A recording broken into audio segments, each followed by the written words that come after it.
All right, I think we're recording. All right, so if you want to go ahead and remind me a little bit about what your goal was to get out of today's meeting. Sure. Set the stage a bit. Sure, yeah. So we're at the point now where we have a survey that has been developed. My colleague, who is going to be the person who is going to be conducting that survey, now has familiarity with how to work in ODK build and how to make amendments to surveys as and when necessary. The big functional piece that we're hoping to achieve next is to use surveys, a completed survey from a visit to a farm, as a diagnostic tool, whereby the different soil, water, and biodiversity variables that are being measured can be scored and assigned to a particular tier, which we've already established. We've established a tier system that is basically assessing the regenerativeness of a cacao agroforestry plot, and also determines the premium that that farmer receives from the total maximum premium that's being paid for regenerative cacao. Right. So what you're thinking about, what it sounds like is really what you want to do is add up a score. So you're not doing any complex algorithms or anything like that, or running any complex models. It's, if this is the answer, it's 2. If this is 3, if this 4, and then you just add up a score and provide that feedback in the field. It spits out a score in the field, and then the outreach technician can say, okay, if you want to move up the tier scheme, this is where you need to prioritize. You need to work on your riparian buffers, or you need to up your soil organic carbon, or diversify the trees within your system. So they can, because these are remote communities, and getting up there more than once within a short period is basically not going to happen. So if it can happen there on site, then it'll be a huge upgrade. Right. Okay. Perfect. No, that's a good starting position. Let me load something up a minute, and then I'll share my screen with you. Hopefully, it doesn't scare you away too much. Go for it. Here, see if I can share my screen. Is there an option for sharing here? There should be a green share button. Hello, Greg. Hello. Hi, how you doing? I'm good. Thank you for delaying a little bit. Oh, no worries. So I just gave Dan kind of the rundown of what we're looking for, which is essentially a very simple way of scoring the results of the surveys in field, and using that as a diagnostic tool for the technician to say to the farmer, these are the areas where you need to prioritize to these kinds of interventions to move the system towards regeneration. Mm-hmm. So that's kind of like a farmer feedback piece. Do I have that right? Like a basic farmer feedback logic? Sure. I'm not familiar with that terminology, but it sounds about right. Yeah, basically that's what it is. Yeah. Okay, cool. So to build out, so it would be build out survey, or I guess step 1, understand farmer feedback logic. Step 2, backtrack survey question needs from farmer feedback logic. Step 3, build survey. Is that right, Dan? No, I think this is a bit, at least at the early stages, a bit more basic than that, Greg, in that it sounds like they've already got scoring for different answers. So really it's a matter of taking all of the different answers to the questions, applying a score and a sum, and then just using that to provide a feedback. It's like, oh, you got between 5 and 10. That means you're in tier 2. You should do this. You got between 15 and 20. So blah, blah, blah.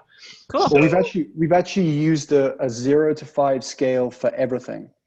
So, and until now, it's been soil, water, and biodiversity. If you get a 2 for soil, a 3 for water and a 5 for biodiversity, that is averaged, and that gives you your overall score. Of course, it's it's a simplification, but it's been a useful kind of heuristic for classifying these farms. And Greg, the farmers receive a premium depending upon what tier they fall into. So if they're tier 5, they receive 100% of the premium. Tier 4, 80%. Tier 3, 60, etc. So how do you just like, are they filling this out themselves? No, you have someone coming there to fill it out, right? We have my colleague in the field who is working with the technicians from the local cooperative, and they will be conducting the surveys, and the farms are very spread out. The conditions are rough.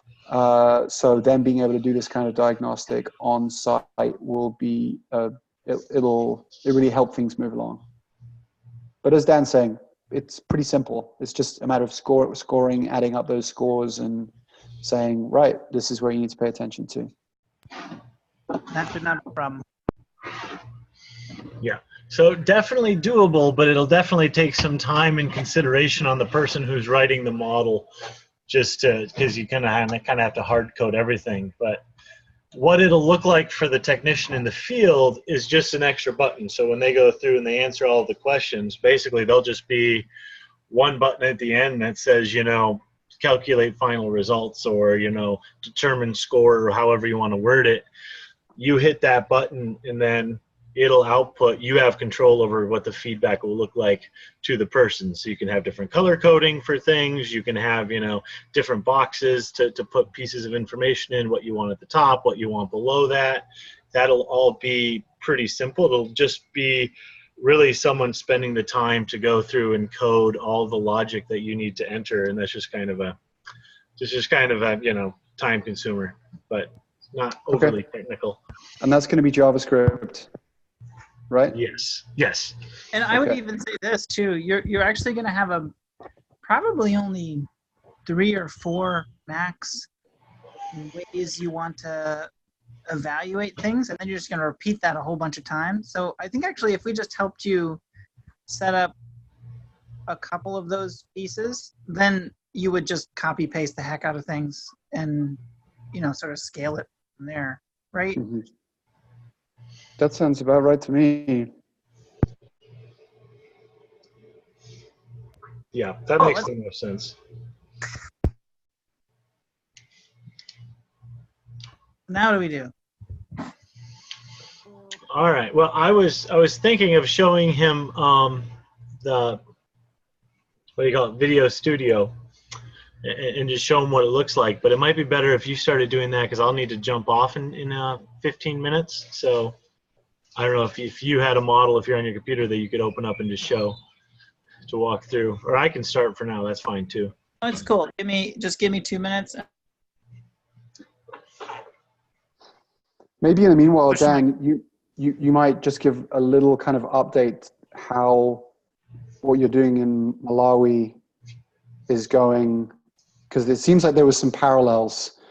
Yeah. I'm not sure, how strongly those things are linked, but. So what we're kind of the goal we're working for, and we're working with 55 farmers, and each farmer has 2 fields. So we have about 110 fields that we have management history going back. Our partners do at least to 2012, in some cases back to 2009.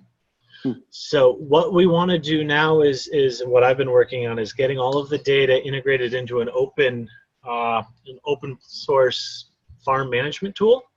So all of the historical management, what crop they planted, when they tilled, how many times they weeded, what fertilizers they added, all that kind of stuff. And this is mostly for maize growing systems, is all in this open source farm management software. And then we also were working with, I don't know if you're familiar with Land PKS, which is a open source project. Yeah, you told me about it. I checked it out. Yeah, so that's got a lot of site characterization stuff about, depth of soil, soil texture, soil color, those types of things. So what we were doing now is the first thing we were doing is trying to make all of their data collection electronic. So we went through, and they were actually there's a total of like 660 farms, something like 1,200 surveys that they do, like 180 question surveys that we did that all on the R side. And so we were able to test that out, and it worked really well. And did a lot of conditional statements. I don't know if you need conditional statements in what you need and what you're doing, but we were able to add in a lot of conditional statements, which we just released right as I was leaving the lobby. So, you know, if you don't have maze, it doesn't bring up the maze question, right? I don't know how much that might apply to your use case with Cacao, but it is something that we might be able to use to skip some unnecessary pieces in the surveys. But so we were testing those out. And then what we want to do now that we have all this data is our goal is hopefully in November would be to build a feedback mechanism where you would go to the farm, ask a few questions, and then be able to pull all this open source, all this open management and site characterization data to provide a feedback mechanism about, you know, recommending maybe what crops they should grow, or when they should plant, or when they should fertilize, or how much fertilizer they should use. So to have that be site specific. So the trickiest part now is, and I hope I identified someone who can help, is getting a data scientist who can really build a robust model and has the experience to both build and test and revise that model. So I'm hoping to work with a PhD candidate who works with one of the CG centers who can help build that part. So our ability to, you know, run a JavaScript model in a survey is fine. Our results are really going to be based on how good of a model it is. And that's where I'd prefer someone other than myself to do the programming. Right. Okay, cool. Well, thanks for that. That's really useful context. Oh, I think we've lost Greg again. It's possible. I think he was trying to get his computer set up so he can show you the dev environment. Yeah, but no, so it is going really well, and I was very happy with how well the technology worked. We didn't have trouble in the field. Everything was very robust. The data collectors were happy because they were doing these 40-page surveys with paper for the last 4 or 5 years, and so being able to do it in you know, on a smartphone was so much more efficient for them. That's a huge amount of data to input, huh? Oh, that's a ton, and it just, yeah, it doubles the amount of places where you're going to make errors, because yeah, paper first, and then you got to put it into a spreadsheet. Yep. All right. So did you want me to walk through what do you want me to do? You tell me. Is that a question to me or to Dan? I don't know. I think a tour of the dev environment and maybe how you can, you know, link stuff would be good. Just to kind of show the playing field that he'll have to familiarize himself with. But you know about the app and the basic, like, survey structure and like that kind of stuff. Like, yeah, as does my colleague, who is now getting more familiar with modifying surveys and building surveys. Great. My other colleague, who's fluent in JavaScript, is not able to be on the call. I'm recording the call, so assume that you're talking to an informed audience, that it's not me. You might be surprised. We'll see. I'll be curious to see if you know. Sure, I will share my screen and walk through that process just so you can see it. Cool, thanks. Let me see here. I'm gonna unplug this thing. Just get my.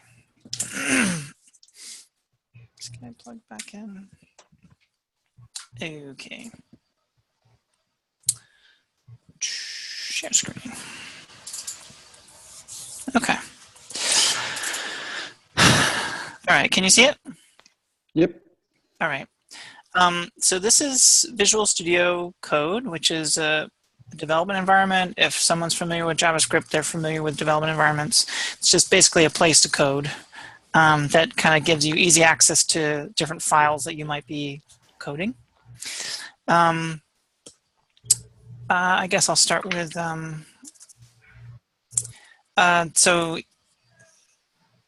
you know how when you're running through a survey, I don't know if you have any questions like this, but you can add a question which is actually a measurement script. So like that's an important idea to understand, that in a survey you can add a script, and that script really is just a little piece of JavaScript that you can define, which has access to the following things. It has access to any previous questions and answers in that survey.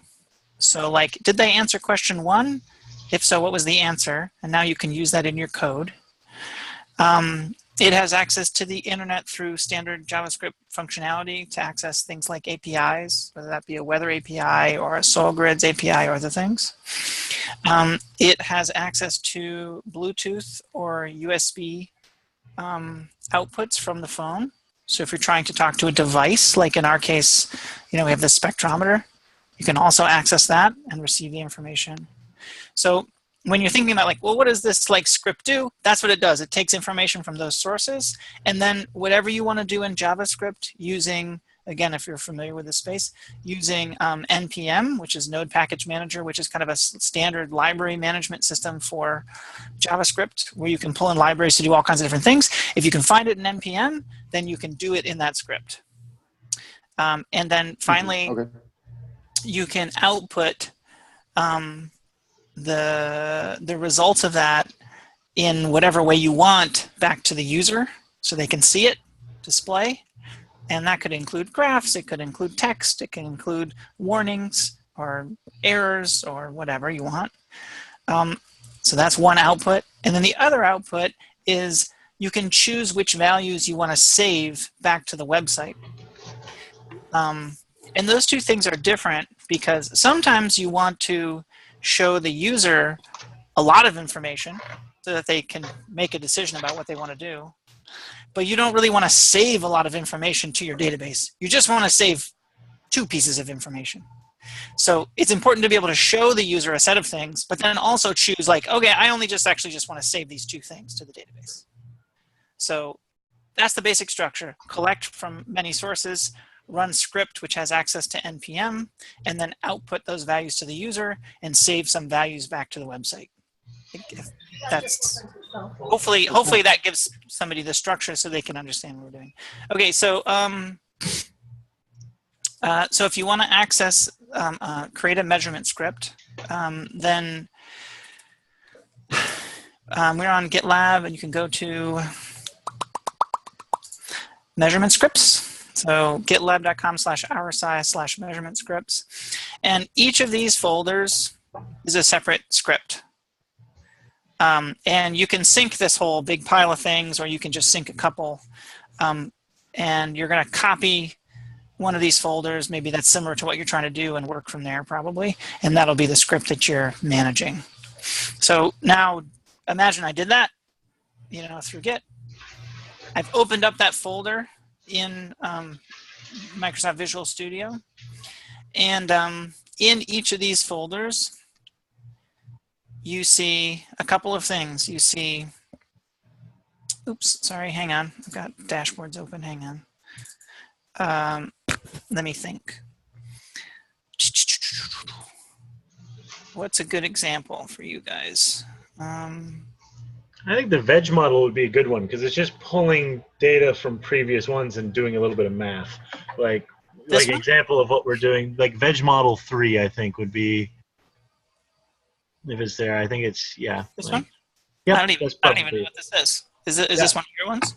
Yeah, that's one of mine. So what we're doing in the lab, Luke, is we're taking all of these measurements of carrots and spinach as they're running through the lab. And one of the things we're doing is we're measuring the wet weight, and then we're drying it and measuring the dry weight to calculate the moisture content, and then we need to take all of our results and then do them by a correction factor to normalize all to the same weight. So in some ways that's kind of similar to what you're doing, right? It's like, oh, I've got a couple numbers over here, I need to put them together and create a new number over here. And so that's one of the things that we're doing. So yeah. Yeah, it's normalizing the values so that they can be considered, or maybe there are certain variables that need to be weighted in some particular way, and you can define for that. Yeah, exactly. So I've got an equation to calculate my raw output from a wet chemistry, calibration into, you know, grams of X per fresh weight, blah, blah, blah. And so the moisture content correction is part of it. I've got different weighted values and variables in there. So just running some standard math on those values. So let's walk through this folder. So what I showed you on here, all these folders in the measurement script GitLab thing, this is what's inside one of those folders. So there's 3 most important files. One is the manifest, and that contains the name. This ID is the unique ID for this measurement script. So that needs to be unique. And then the sort of human readable version of the name, which can be whatever you want, and the description of the name. And then this action is the text that will appear on the button that the user will press. Sometimes it's take measurement. Sometimes it's check for errors. Sometimes it's calculate results, whatever you want it to be. That's what shows up on the button. And then this just asks, hey, are you talking to a device? Like, do I need to make sure the user's connecting to something or not? In your case, the answer will be no, so you can set this to false. So that's the manifest. Second is sensor.js. And the goal, the purpose of sensor.js is to get the information and bring it into JavaScript so it's available. So that's what you should be focused on here. So if you're calling an API, you should call it here. If you are getting sensor data from a device, you should get it here. And practically, though not technically, but you should, if you're getting information from a previous question in this survey, you should get it here. The reason is because if, let's say you go and collect some data in the field, and you go back and you realize you made a mistake in one of your calculations and you want to fix it. If this was all combined, the collection and the processing of the data, you couldn't fix it because when you reran that code, it would go and rerun that API call.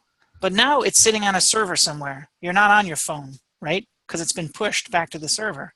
So you want to make sure that the stuff that you have to get in the moment is in. And then if you needed to rerun the processing of that stuff in the processor.js, you can do that anytime you want later. Right. That makes sense. Well, right? and it's time bound, right? Because the data Exactly. you're getting from the API in one moment is not going to be the same as the data in another. Exactly right. So let's just look at sensor.js. So if you want to, again, this is for the programmer person who's going to be watching this later.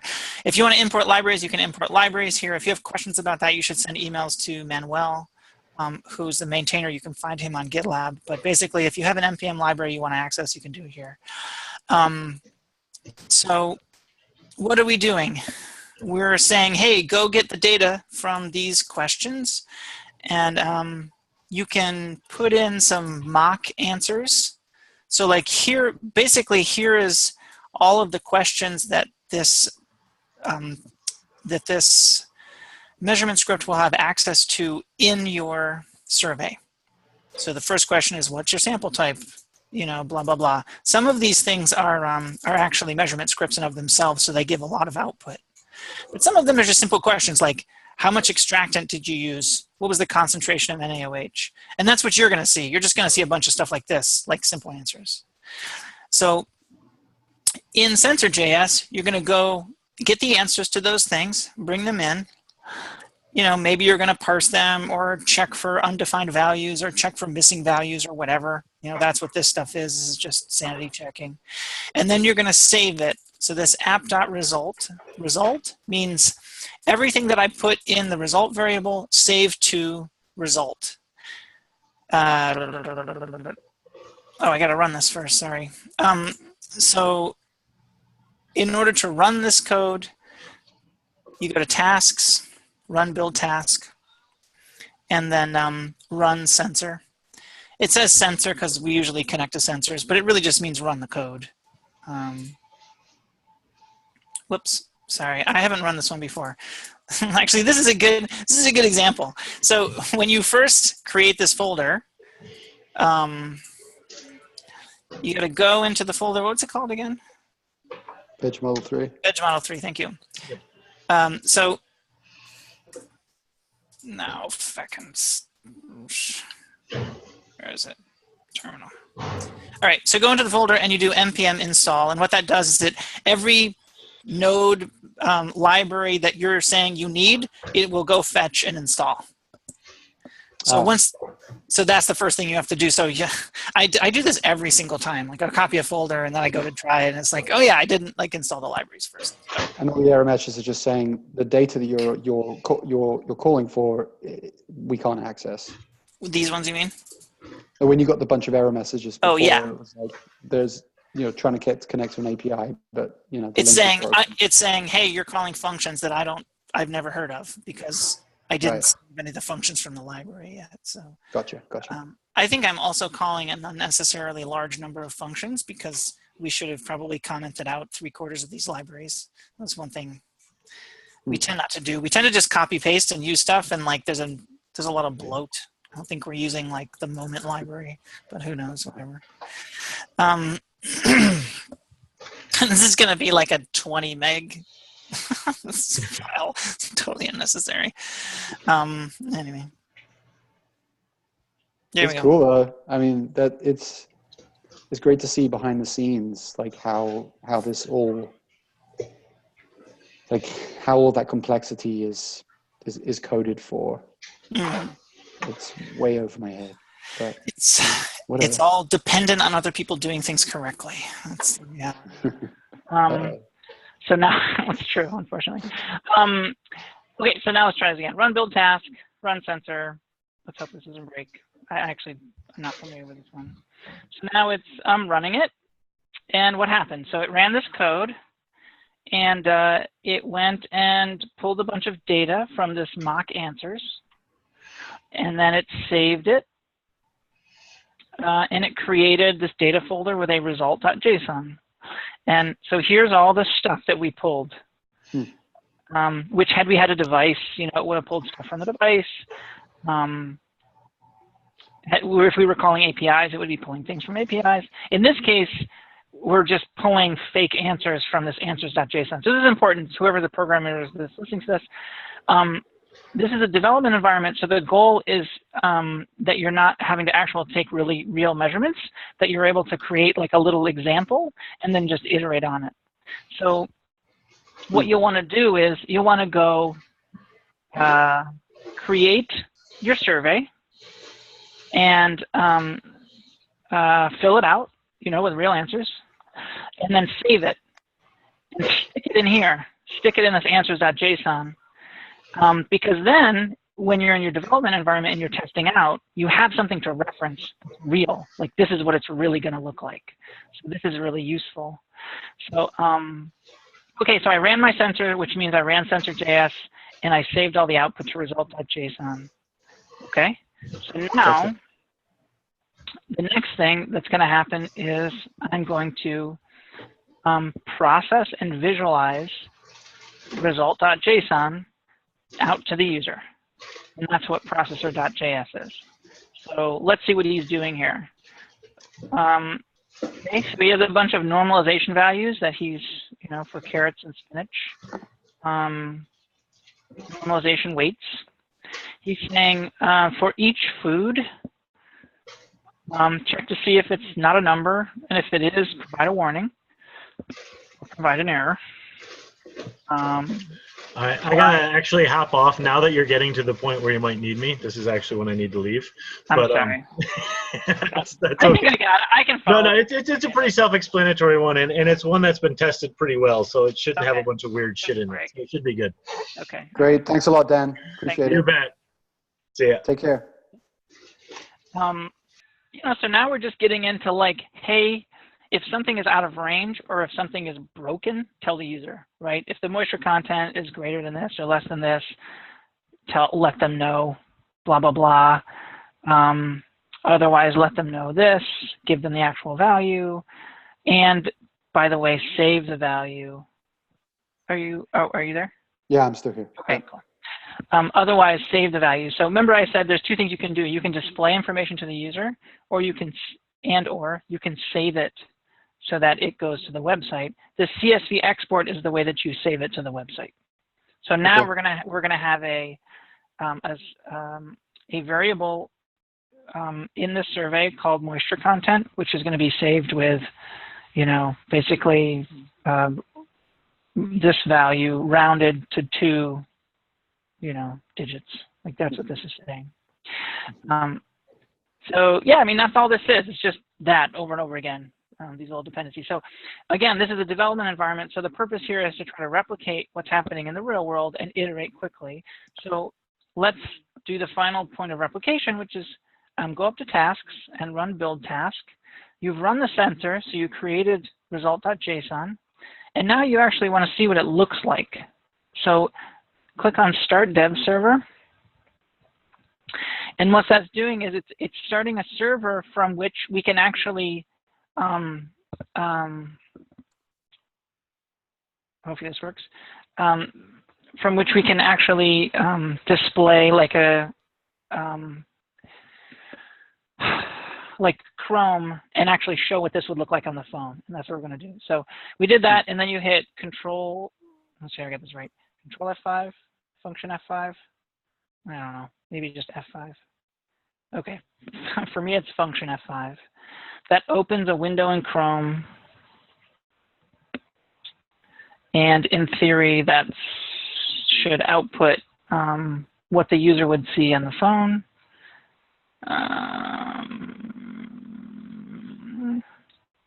So it's not, because, and then it's giving us like the error here. So again, like for a programmer, this is part of the deal, right? You're just running through, seeing what's wrong, fixing it, and eventually you're going to get the right answer. So you can actually inspect the console here to see where the error is coming from. So it says, cannot set property info of undefined. So UI.js52, which is coming from,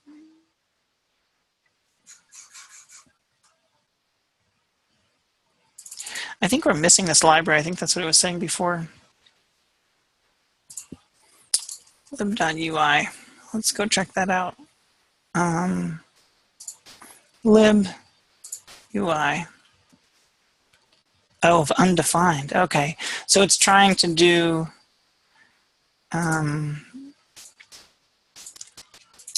UI.info. Moisture content. Here, let's just get rid of some of this stuff and try it again. And when you hit save, it automatically reruns and automatically reposts. Oh, interesting. Okay. Okay, so UI.js 52. So there's something, somewhere I'm calling UI.info and it's failing. So let's just go through and just like comment out every UI.info and see where this failure is happening. Either that or for some reason we have the long library installed here. So let's try that. So saved it again. I guess that reloads again. Find errors when you have unnecessary bloat. Yes. Totally. So let's go check that out. UI.js 52. Yeah. Of course.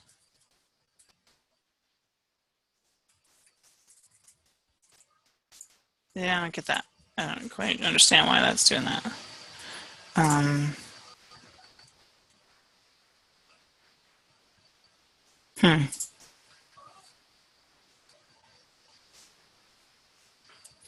Well, I'm not sure, honestly. I would have to. But I think you got the basic idea. I think I got the basic idea. Could you kind of paint me a picture of what would show up in that Chrome window? Yeah, let's just do a different one. Like, this is Dan's one. I don't really know Dan's thing. I'll just give you a different one that I know better. And this is going to be a little different than your stuff, but it's still a good example.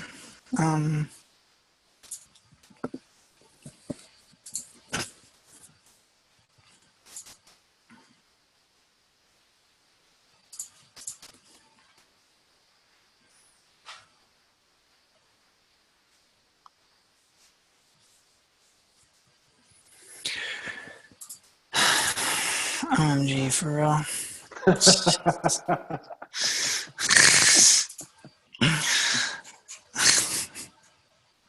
Property data undefined.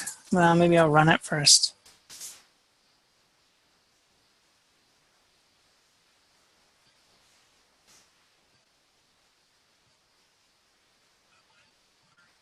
Oh, I think I have an old Node.js version.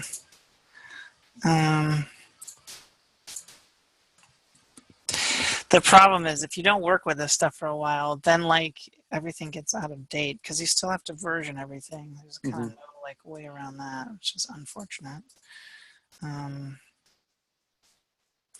So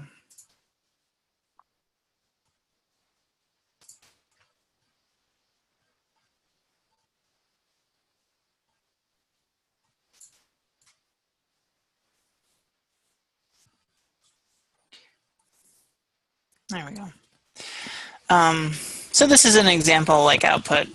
It's different than yours because we're running like a spectrometer here, so we're focused on graphing stuff. You would be focused more on like text fields. You can make some really nice basic spreadsheet type functionality, where things are in.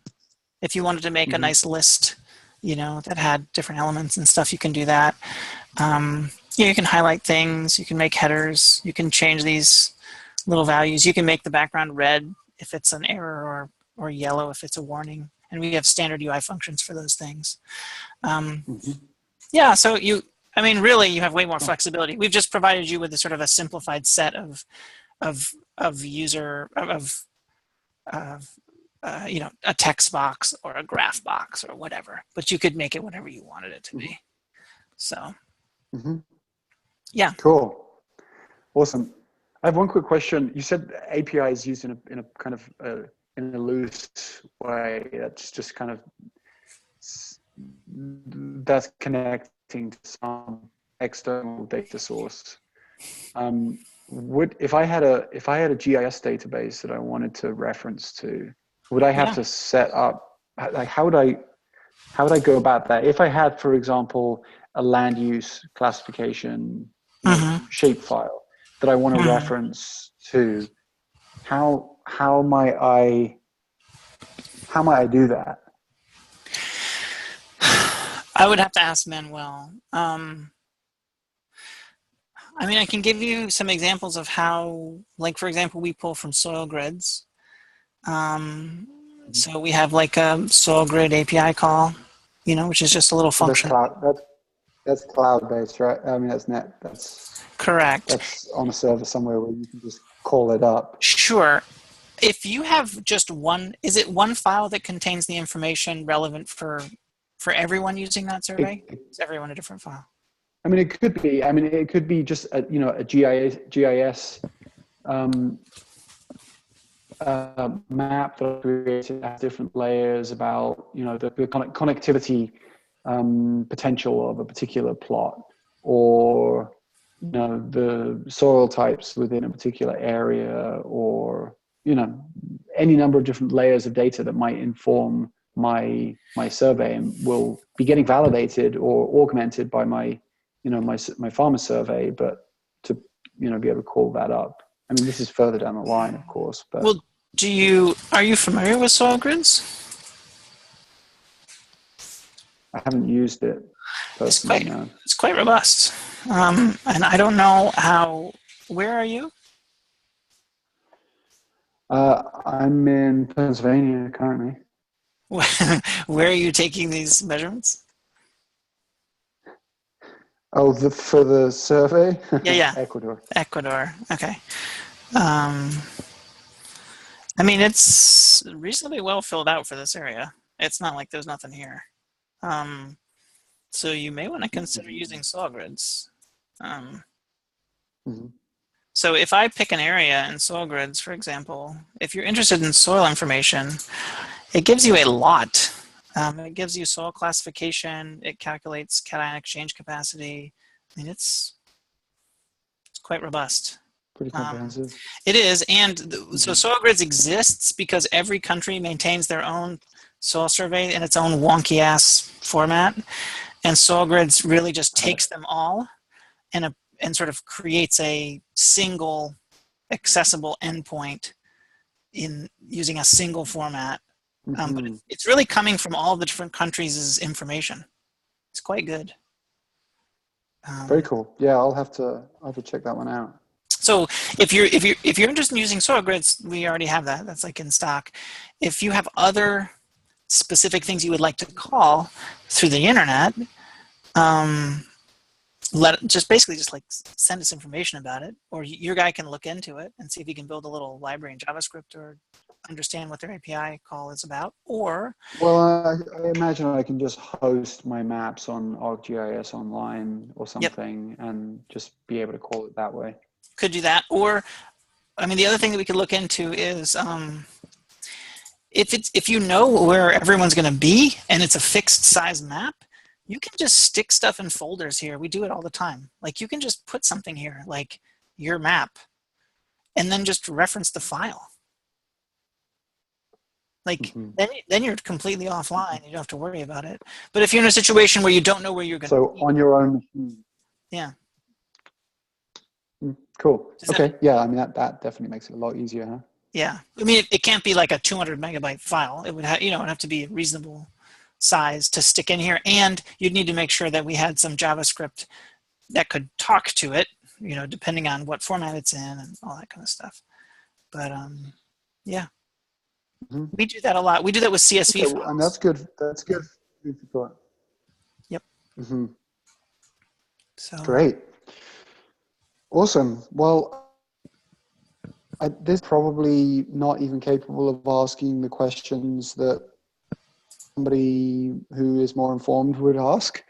But I think for now, this is an awesome introduction to where the next steps that we might take. And I think that if my colleague has any other questions, then he could really zone in on where we might still need more information. Sure. Let me show you one last bit, because there's actually one bit. If he's actually going to use this to get going, I want to show one last bit. So in order to get this stuff you're coding, when you're done and you've iterated a couple times and you're happy with it, and you want to get it onto the website so that you can then put it into a survey, you go to build tasks, you hit build project, and what that does is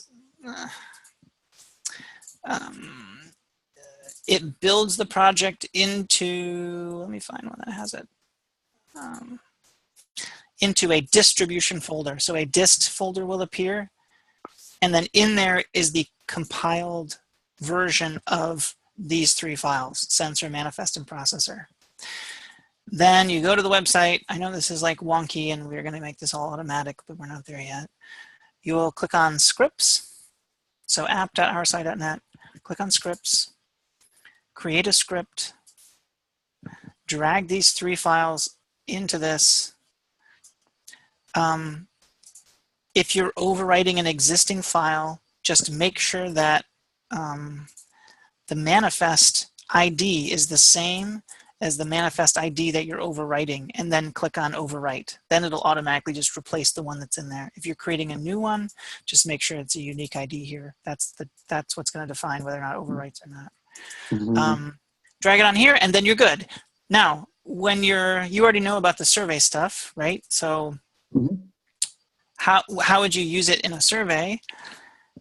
This is another kind of unfortunate hack, because ODK doesn't have any of this functionality natively. So fully admitting this is a hack. So just don't apply logic to this, just listen. Create a media type question. Set it to video. Okay, and then whatever data name you want. And then in the hint field, you can add a hint, like this is my hint, that's fine, and it'll show up. Add a semicolon, and then put the slug name of the script. This will basically cause it to initiate or provide a button for the user to click and then run the script. So this slug name has to be, I'll show you one. this, right? When you save it, you're going to have something that looks like this on the website. That's the slug name that you want to put after the colon. So media type, video, slug name after the colon, and then poof, you're good to go. And that just goes in as a question within my survey at whatever moment I need that script run. That's right. Yep. And you can have multiple. You can check for different things. You can break your scripts up into 10 or have them whatever you want to do. It's all flexible from there. Yep. I mean, the idea is at the very end of the survey, you hit the button and it pops out your number and you say, here's where you need to work. Yep. Yep. And I would, Cool. I think as a starting point, Right. this is the last thing I'll show. If you were to clone the repo, the measurement scripts repo, and you'll see all these options, probably the one that Dan referenced is a good one to just copy paste and then modify from there. So what was it called? Veg model 3, I think. Because that's kind of a, whatever it is. Yeah, this. So I would suggest copy paste veg model 3 and then go from there. Probably a lot of similarity. Okay. Yep. I won't run into all of the unnecessary bloat. We'll just comment it out. I mean, I'll show you what to do. So like in the sensor.js, like, are we using moment? No, we're not. Done. Are we using Lodash? No, I don't think so. Done. Like, just the programmer will know. He's familiar with JavaScript. Just like if we're not using it, in fact, comment everything out and see where it breaks, and then just comment back things in until there's nothing left. Gotcha. Right, trial and error. Yes, and I think this math.js is the biggest one actually. So there's one or two of these that you need, and the rest you can get rid of. Okay. Yeah.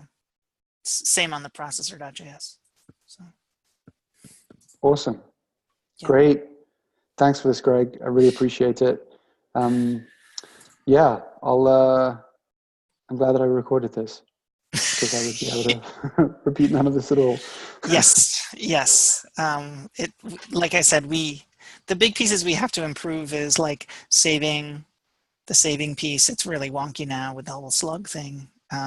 Some stuff like that. But I think once he gets in and he's able to iterate a couple times, just like saving, see what the outputs looks like, save, see what the outputs look like, he'll be on it pretty quick. So beautiful. Yep. Great. Thanks a lot, Greg. I really appreciate it. And yeah, I'll be in touch to let you know how we get on. Great. Well, we're super psyched to have you. And if you need help, please just ask. Yeah. Will do. Yeah. Great. Thanks so much. Thanks. Have a great day. Bye now. You too.